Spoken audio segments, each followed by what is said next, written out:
রামু, রামু, হ্যাঁ বলুন ম্যাডাম। আমার জুতোটা এখনো পালিশ হয়নি কেন? আমার জুতোটা এখনো পালিশ হয়নি কেন? এই কাজটা তো আমি রাসেলকে দিয়েছিলাম।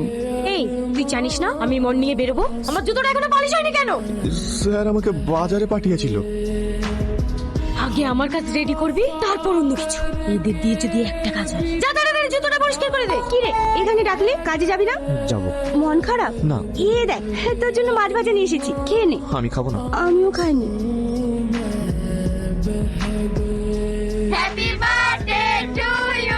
Happy birthday my daughter. Thank you papa. Happy birthday my daughter. Thank you uncle. Everybody enjoy the party. Sorry sir. এই রাস্কেল, তুই সারা জীবন ইনকাম করে এরকম একটা জুতো কিনতে পারবি না। কি সব কাজের লোক রাখো? তেমন কিছু হয়নি। কি হলো? এখনো দাঁড়িয়ে আছিস যে? জুতোটা মোচ।